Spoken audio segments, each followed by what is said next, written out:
តោះនៅដល់បងប្អូនទាំងអស់គ្នាមកទស្សនាទៅតជាមួយនឹងការ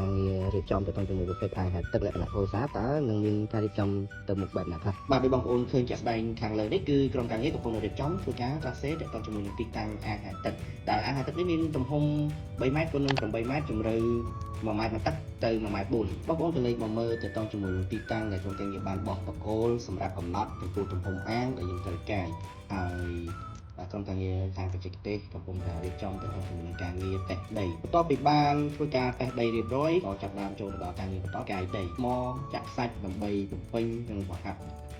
បាតអាងរួចធ្វើការចាក់លីននេះគឺយើងឡប់ឡាយបាតឲ្យស្អាតបន្ទាប់មកក៏យើងចូលទៅដល់ការងាររែងដែកការងារអាងហើយទឹកនេះយើងប្រើជាប្រភេទដែក2ជាន់ជាដែកឆេងបន្ទាប់ពីបានធ្វើការចងដៃសកលទី1រួចរាល់ក្រុមការងារជំនាញខាងប្រព័ន្ធទឹកក៏បានឈានចូលដល់ការរត់ប្រព័ន្ធនៅពីបាតដោយសារជាប្រភេទអាង overflow ជាតាមមាត់អាងដូចនេះ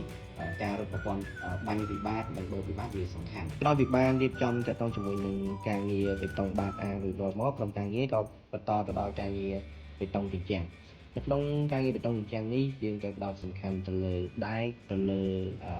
ដាពុំជញ្ជាំងជាមួយនឹងការរៀបចំទល់ក្រោយពី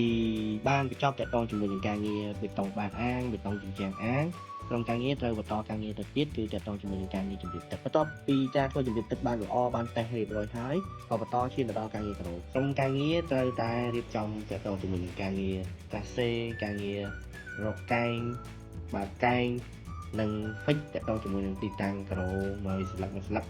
ក្រោនេះជាប្រភេទក្រោសំណាញ់អញ្ចឹងការរៀបចំវារៀងពិបាកជាងក្រោស្លឹកធំដូចជាក្រោជញ្ជាំងក្រោបាតផ្ទះអញ្ចឹង